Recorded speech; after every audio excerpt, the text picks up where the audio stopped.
মধ্যপ্রাচ্যে শান্তি, স্বাধীন ফিলিস্তিন, এমন নানা স্লোগানে ফিলিস্তিনের পতাকা হাতে শনিবার পর্তুগালের রাজধানী লিসবনের রাস্তায় নেমে আসেন হাজারো শান্তিপ্রিয় মানুষ।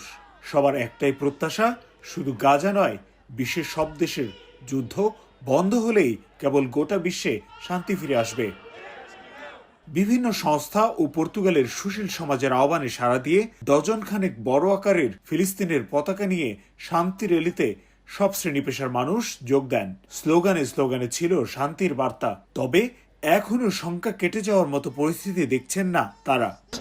গাজায় ইসরায়েলের আগ্রাসন নিয়ে আমি এখনো উদ্বিগ্ন।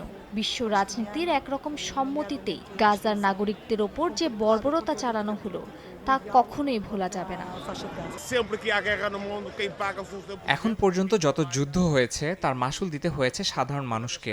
মধ্যপ্রাচ্যে যুদ্ধ মানেই আমাদের জীবনযাত্রার খরচ বেড়ে যাওয়া, বিশেষ করে জ্বালানি তেল। হয়তো নিষেধাজ্ঞা অন্য দেশের জন্য হয়, কিন্তু ক্ষতির সম্মুখীন আমরাও হই।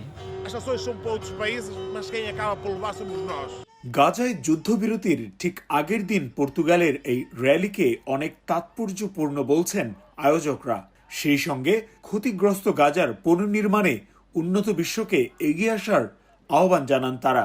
যুদ্ধবিগ্রহ ছাড়া শান্তিপূর্ণ বিশ্ব গড়তে সবাইকে ঐক্যবদ্ধ থাকার আহ্বান জানান অংশগ্রহণকারীরা। তারিকুল হাসান আশিক, সময় সংবাদ, লিসবন, পর্তুগাল।